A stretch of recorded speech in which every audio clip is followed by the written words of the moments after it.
আলোচনায় যাচ্ছেন, আলোচনা করছেন, সমঝোতার চেষ্টা করছেন। যখন তিনি তার গাড়ি নিয়ে ইয়াহিয়ার সাথে আলোচনা করতে যান, তার গাড়ির পতাকায় স্বাধীন বাংলাদেশের পতাকা যখন ছাত্র নেতারা লাগিয়ে দিতে চায়, তিনি জিপ কেটে বলেছিলেন না না না।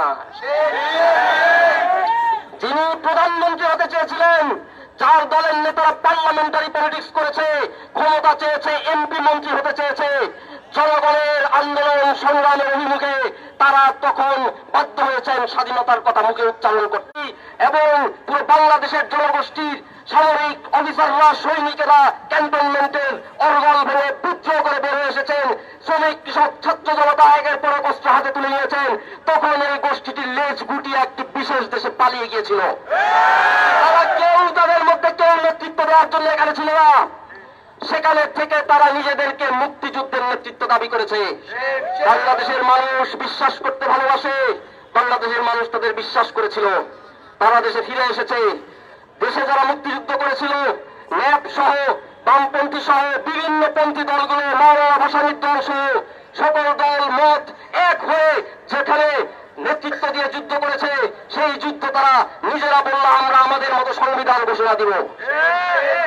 তারা তাদের মতো সংবিধান ঘোষণা দিল। ৭১ এপ্রিলে বলা হয়েছিল সাম্য, মানবিক মর্যাদা, সামাজিক সুবিচারের জন্য মুক্তিযোদ্ধারা যুদ্ধ করছেন। তারা হঠাৎ করে কোত্থেকে প্রেসক্রিপশনে, বিদেশি প্রেসক্রিপশনে ৭২ সংবিধান রচনা করে সারা দেশের মানুষের উপর জগদ্দল পাথর চাপিয়ে দেওয়া দিল। সেই ৭২ সংবিধানের সকল ক্ষমতা কেন্দ্রীভূত করা হলো প্রধানমন্ত্রী, প্রেসিডেন্টের হাতে।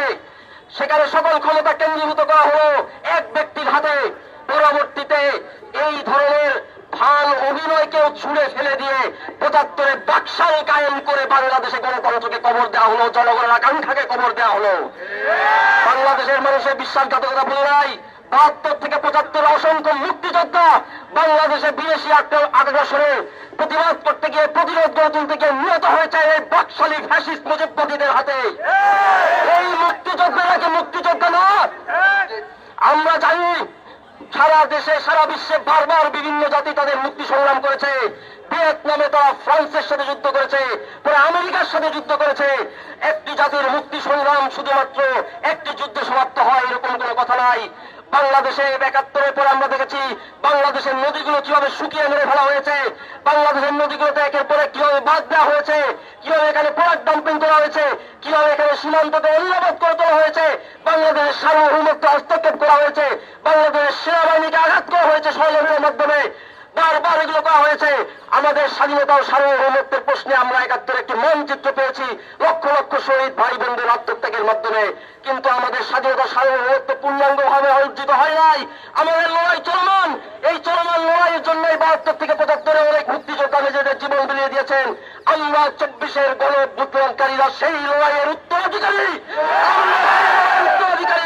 এই লড়াই আমরা শেষ করে ছাড়বো। এই লড়াই আমরা শেষ করে ছাড়বো। আমাদের যেসব পূর্বপুরুষদের রক্ত অবদানের কথা আমাদের ভুলিয়ে দেওয়া হয়েছে, আমরা তাদেরকে সামনে নিয়ে আসবো।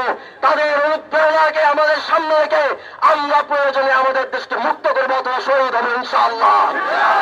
সেই সামনের দিনের লড়াই আপনাদের সকলকে নিয়ে আমরা এগিয়ে যাবো, এই আশাবাদ ব্যক্ত রেখে আজকে এই সমাবেশের বক্তব্য শেষ করছি। আমি সমাবেশ সমাপ্ত করবো।